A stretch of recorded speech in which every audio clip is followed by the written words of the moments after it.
How do you go on living when all you want to do is die? That's a real question, and it deserves a real answer. And I want to give that to you today. This video is for anyone who has ever felt or knows someone who has ever felt or might feel right now lost, confused, hopeless, worthless, directionless, purposeless, wondering if you fit in, wondering where you belong, wondering when things are going to change, wondering how you're going to make it through another day. This is Sue with My Step Ahead. I'm an ACC certified master life and mental health coach and the founder of My Step Ahead, where you only have to be a step ahead to help the person behind you. And that's what I'm going to do today. I have asked that question. I have wondered how I'm going to get through another day. I have wondered if the sky was ever going to be blue again, or even just brighter than it was. I've wondered if someone ever cared.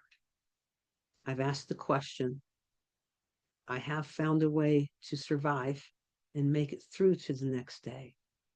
And I am now a step ahead where I want to share that knowledge with you.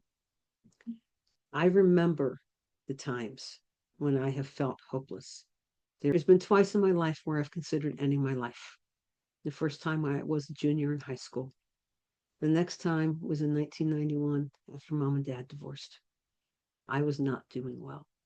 It was at that point in time when I asked that question of my friend. I understand the darkness. I remember oh too well the heaviness.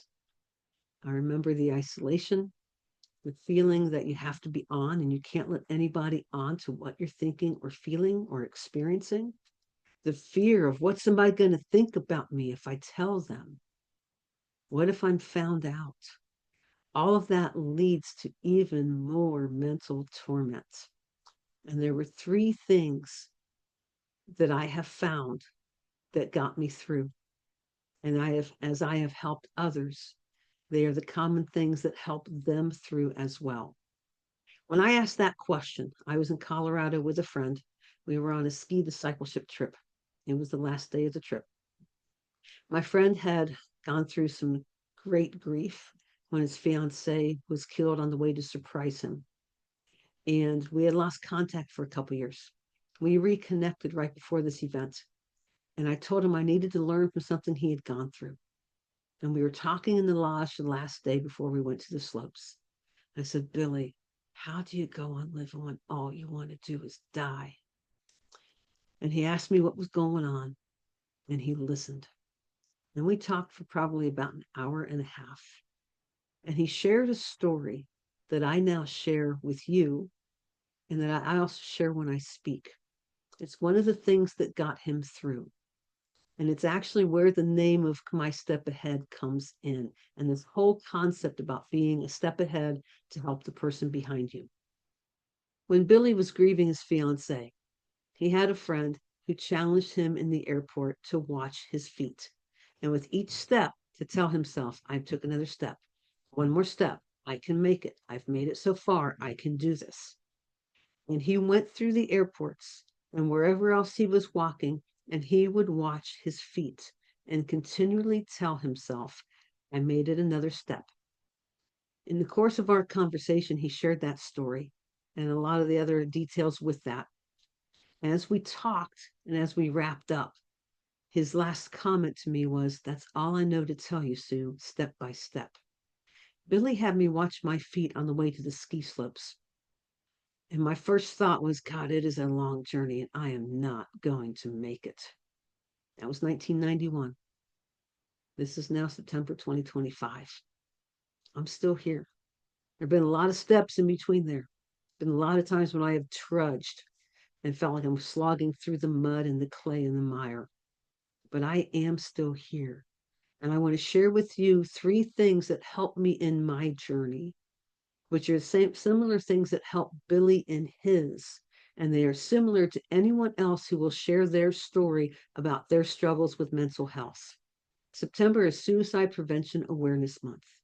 I'm sharing this because I have been there. I have been there I remember the dark times. I have dabbled with cutting. I had a pocket knife that my counselor took from me and later gave back when I was safe. All that to share that I understand and there's hope. So, what are these three things that make a difference in your journey when you're just trying to find a way to survive? They all come under the heading of courage, because courage is what it takes to survive. Courage is what it takes to get through another day, to take the next step. So, what does that look like? First thing is let somebody in. This morning, I found something online about a suicide prevention awareness walk, and they talk about letting hope in and that you talk your way out of the dark. That's exactly this. You let somebody in. You dare to tell somebody what you are thinking and feeling and experiencing. The first step is all under courage is let somebody in. For me, it was my dean of students in college when he asked me a question and my voice trailed off. And I said, well, when society tells you not to say anything. And he listened and he asked a couple poignant questions.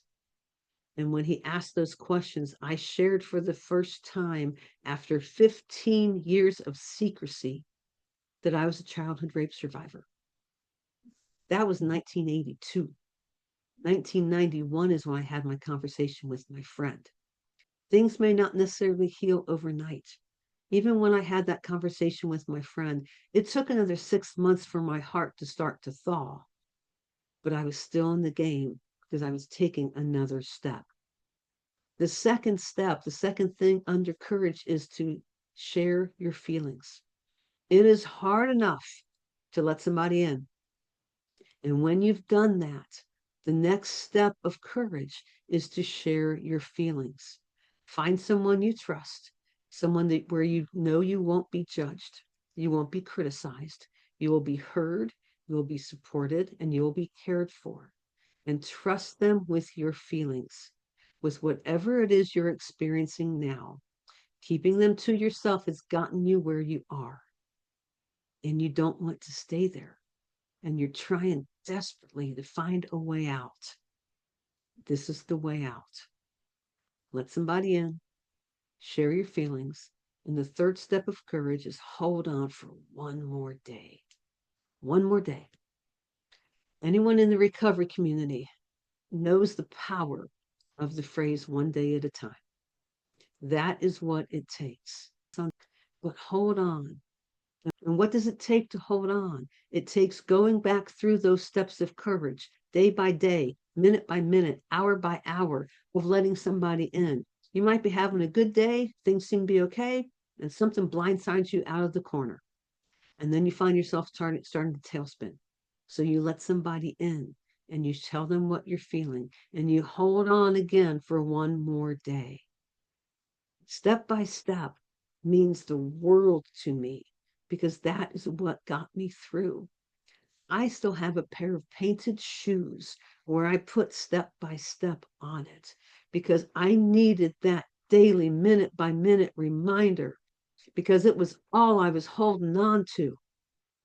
I was holding on to a strand of hope, and someone else held on to hope for me until I was strong enough to hold on to it for myself. You can't get through the healing journey alone. Whatever is causing you pain, whatever has caused this torment, whatever has brought you to feeling hopeless and that you don't matter, and that it doesn't matter if you're here or not. Hear me unequivocally. You matter.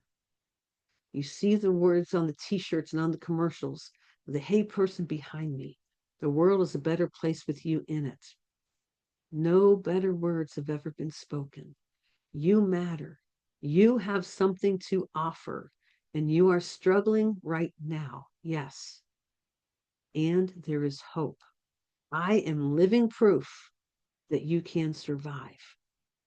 I am also living proof that you can survive when you live under courage and let someone in, share your feelings, and hold on to hope one more day.